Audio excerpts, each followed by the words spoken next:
ವೀರಶೈವ ನ್ಯೂಸ್ಗೆ ಸ್ವಾಗತ. ಇದು ವೀರಶೈವ ಲಿಂಗಾಯತರ ಧ್ವನಿ. ಆತ್ಮೀಯ ಬಂಧುಗಳೇ, ಬೆಳಗಾವಿಯ ಸುವರ್ಣಸೌಧದ ಮುಂದೆ ನಡೆಯುತ್ತಿದ್ದ ಪ್ರತಿಭಟನಾಕಾರರ ಮೇಲೆ ಪೊಲೀಸರು ಲಾಠಿ ಪ್ರಹಾರ ನಡೆಸಿರುವುದನ್ನು ಅಖಿಲ ಭಾರತ ವೀರಶೈವ ಮಹಾಸಭಾ ತೀವ್ರವಾಗಿ ಖಂಡಿಸಿದೆ. ಅದಕ್ಕೆ ಸಂಬಂಧಪಟ್ಟಂತೆ ಬೆಂಗಳೂರು ನಗರ ಜಿಲ್ಲೆಯ ಘಟಕದ ಕಚೇರಿಯಲ್ಲಿ ಸಭೆ ನಡೆಸಿ ಸರ್ಕಾರದ ವಿರುದ್ಧ ಹರಿಹಾಯ್ದಿರುವ ಬೆಂಗಳೂರು ನಗರ ಜಿಲ್ಲೆಯ ಉಪಾಧ್ಯಕ್ಷರಾದ ಜೆಸಿಪುರ ಜಗದೀಶ್ ಹಾಗೂ ರಮೇಶಪ್ಪ ಹಾಗೂ ಹಾಸನ ಜಿಲ್ಲಾಧ್ಯಕ್ಷ ಕಟ್ಟಾಯಿ ಶಿವಕುಮಾರ್ ಅವರು ಸರ್ಕಾರದ ವರ್ತನೆಯನ್ನು ಖಂಡಿಸಿದ್ದಾರೆ. ಅದರ ಬಗ್ಗೆ ನಮ್ಮ ವೀರಶೈವ ನ್ಯೂಸ್ನೊಂದಿಗೆ ತಮ್ಮ ಅನಿಸಿಕೆಯನ್ನು ಹಂಚಿಕೊಂಡಿದ್ದಾರೆ. ಅವರು ಏನು ಹೇಳುತ್ತಾರೆ ಕೇಳೋಣ ಬನ್ನಿ. ಅಖಿಲ ಭಾರತ ವೀರಶೈವ ಮಹಾಸಭಾ ಬೆಂಗಳೂರು ನಗರ ಜಿಲ್ಲಾ ಘಟಕದ ಹಿರಿಯ ಉಪಾಧ್ಯಕ್ಷರಾದಂಥ ಜೆಸಿಪುರ ಜಗದೀಶ್, ಇವತ್ತೇನು ಬೆಳಗಾವಿ ಅಧಿವೇಶನದ ಸಂದರ್ಭದಲ್ಲಿ ನಮ್ಮ ವೀರಶೈವ 2A ಒಂದು ಮೀಸಲಾತಿಯನ್ನು ಕೇಳಿದ್ಕೇ ಈ ಸರ್ಕಾರ ನಮ್ಮ ಮೇಲೆ ಲಾಠಿ ಪ್ರಹಾರ ಇರ್ಬೋದು, ಹಿಂದೆ ನಡೆದಂಥ ನಮ್ಮ ವೀರಶೈವ ಏನಿದಾರೋ ಅವರ ಮೇಲೆ ದೌರ್ಜನ್ಯಗಳು ನಡೀತಾನೇ ಬಂದಿದೆ. ಈ ಸರ್ಕಾರ, ಯಾವುದೇ ಸರ್ಕಾರಗಳು ಕೂಡ ನಾವು ಅತಿ ಹೆಚ್ಚು ಜನಸಂಖ್ಯೆ ಇರ್ತಕ್ಕಂಥ ನಮ್ಮ ರಾಜ್ಯದಲ್ಲಿ ಯಾವುದೇ ಸರ್ಕಾರಗಳು ಬಂದರೂ ಕೂಡ ನಮ್ಮನ್ನು ಸ್ಪಂದಿಸ್ತಾ ಇಲ್ಲ.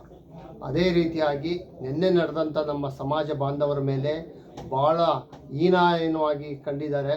ಈ ಸಿದ್ದರಾಮಯ್ಯನವರು ಮುಂದಿನ ದಿನಗಳಲ್ಲಿ ಭಾಳ ಈ ಒಂದು ಮಾಡಿದಂಥ ಕ್ರಮ ಮುಂದೆ ಅನುಭವಿಸ್ತಾರೆ. ಮತ್ತು ವೀರಶೈವ ಸಮಾಜ ಭಾಳ ಮುಂದಿನ ದಿನಗಳಲ್ಲಿ ಇದ್ರ ಪರವಾಗಿ ಬೆಂಗಳೂರು ಜಿಲ್ಲಾ ಘಟಕದ ವತಿಯಿಂದನೂ ಕೂಡ ಒಂದು ಪ್ರತಿಭಟನೆಯನ್ನು ಕೂಡ ಹಮ್ಮಿಕೊಳ್ತೀವಿ. ಅದೇ ರೀತಿಯಾಗಿ ನಮ್ಮ ಮೊನ್ನೆ ನಡೆದಂಥ ಸಿದ್ಧಗಂಗಾ ಶ್ರೀಗಳ ಒಂದು ಪ್ರತಿಮೆಯನ್ನು ಕೂಡ ನಡೆದಂಥ ಸಂದರ್ಭದಲ್ಲಿ ಈ ಸರ್ಕಾರ ಯಾವುದೇ ಕ್ರಮ ಇದುವರೆಗೂ ತಗೊಂಡಿಲ್ಲ. ಇದರ ಹಿಂದೆ ಏನೇನು ಇದೆ ಅಂತ, ಆದ್ದರಿಂದ ನಮ್ಮ ವೀರಶೈವರ ಮೇಲೆ ಭಾಳ ದೌರ್ಜನ್ಯವಾಗ್ತಾ ಇದೆ. ದಯಮಾಡಿ ಈ ಸರ್ಕಾರಕ್ಕೆ ಒಂದು ಎಚ್ಚರಿಕೆ ಗಂಟೆ ಆಗಿರ್ಬೋದು. ಹಿಂದೆ ನಡೆದಂಥ ಘಟನೆಗಳನ್ನು ಸಾಕಷ್ಟು ಉದಾಹರಣೆಗಳನ್ನು ಕೊಟ್ಟಿದೆ. ಈ ಸರ್ಕಾರ ನಮ್ಮ ವೀರಶೈವ ಸಮಾಜ ಬಾಂಧವರಿಗೆ ಮೀಸಲಾತಿಯಲ್ಲೂ ಕೂಡ ಮತ್ತು ಜನಗಣತಿಯಲ್ಲೂ ಕೂಡ ಈ ಥರ ಭಾಳ ಅನ್ಯಾಯ ಮಾಡಿದೆ. ಈ ಸರ್ಕಾರ ಮುಂದಿನ ದಿನಗಳಲ್ಲಿ ಭಾಳ ಹೀನಾಯವಾಗಿ ಸೋಲುತ್ತೆ ಅಂತ ನಾನು ಈ ಸಂದರ್ಭದಲ್ಲಿ ಹೇಳಕ್ಕೆ ಇಚ್ಛೆ ಪಡ್ತೀನಿ. ಭಾರತ ವೀರಶೈವ ಲಿಂಗಾಯತ ಸಮಾಜ ಬೆಂಗಳೂರು ಜಿಲ್ಲಾ ಘಟಕದ ಉಪಾಧ್ಯಕ್ಷನಾಗಿ ನನ್ನ ಹೆಸರು ರಮೇಶಪ್ಪ. ಮೊನ್ನೆ ನಡೆದಂಥ ಏನು ಪಂಚಮಶಾಲಿ ಜಯ ಮೃತ್ಯುಂಜಯ ಸ್ವಾಮೀಜಿಗಳ ನೇತೃತ್ವದಲ್ಲಿ ನಡೀತಾ ಇರತಕ್ಕಂಥ 2A ಮೀಸಲಾತಿಗೋಸ್ಕರ ಹೋರಾಟದಲ್ಲಿ ಎಲ್ಲ ನಮ್ಮ ಸಮಾಜದ ಬಂಧುಗಳಿಗೆ ಈ ಒಂದು ಕಾಂಗ್ರೆಸ್ ಸರ್ಕಾರ ಲಾಠಿ ಚಾರ್ಜ್ ಮಾಡಿಸಿರೋದ್ರ ಸಲುವಾಗಿ ನಾವು ಒಂದು ಉಗ್ರ ಹೋರಾಟವನ್ನು ಮಾಡಬೇಕಂತ ಹೇಳಿ ತೀರ್ಮಾನ ತಗೊಂಡಿದ್ದೀವಿ ಬೆಂಗಳೂರು ಜಿಲ್ಲಾ ಘಟಕದಿಂದ.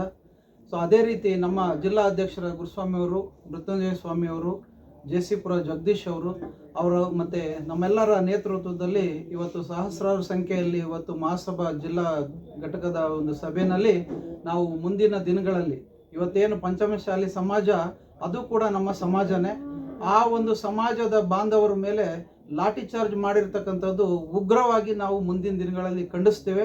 ಇದು ಈ ಒಂದು ಸರ್ಕಾರದ ದುರಾಡಳಿತ.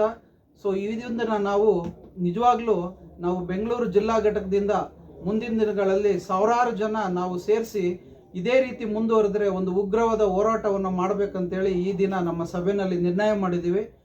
ಇದನ್ನು ನಾವು ಖಂಡಿಸ್ತೀವಿ. ಈ ಸರ್ಕಾರನ ನಾವು ಈ ಲಾಠಿ ಚಾರ್ಜ್ ಮಾಡಿರೋದನ್ನ ಉಗ್ರವಾಗಿ ಖಂಡನೆ ಮಾಡ್ತಾ ಇದ್ದೀವಿ. ಇಲ್ಲಿ ಪಂಚಮಶಾಲಿಗಳು ಗಲಾಟೆ ಮಾಡಿದಾಗ ಪೊಲೀಸರು ಲಾಠಿ ಪ್ರಹಾರ ನಡೆಸಿದ್ದಾರೆ. ಸರ್ಕಾರ ತಾವೇನು ಹೇಳ್ತೀರಾ ಇದ್ರ ಬಗ್ಗೆ? ರಾಜ್ಯಾದ್ಯಂತ ವೀರಶೈವ ಲಿಂಗಾಯತರಿಗೆ 2A ಸಿಗಲಿ ಅನ್ನೋ ನಿಟ್ಟಿನಲ್ಲಿ ಪಂಚಮ ಶಾಲೆಯ ಪ್ರಥಮ ಜಗದ್ಗುರುಗಳಾದಂಥ ಮೃತ್ಯುಂಜಯ ಸ್ವಾಮಿಗಳು ಈ ನಿರಂತರವಾದ ಹೋರಾಟದಲ್ಲಿ ಇದ್ದಾರೆ.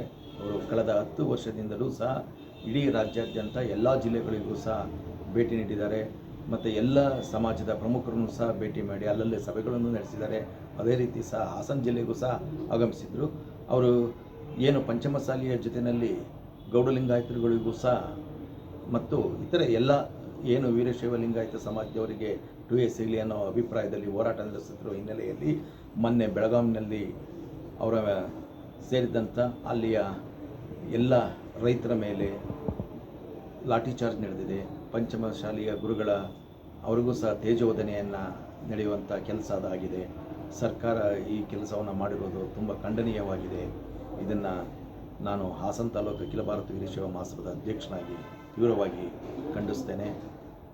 ಇವತ್ತು ವೀರಶೈವ ಲಿಂಗಾಯತ ಜನಾಂಗದವರಿಗೆ ಮತ್ತು ವಿದ್ಯಾರ್ಥಿಗಳಿಗೆ 2A ಮೀಸಲಾತಿಯಿಂದ ಅನುಕೂಲತೆ ಸಿಗುತ್ತೆ ಮತ್ತು ನೌಕರಿಗಳಿಗಿರ್ಬೋದು, ವ್ಯಾಸಂಗಕ್ಕಿರ್ಬೋದು, ಇದರಿಂದ ಭಾಳಷ್ಟು ಅನುಕೂಲವಾಗಲಿದೆ.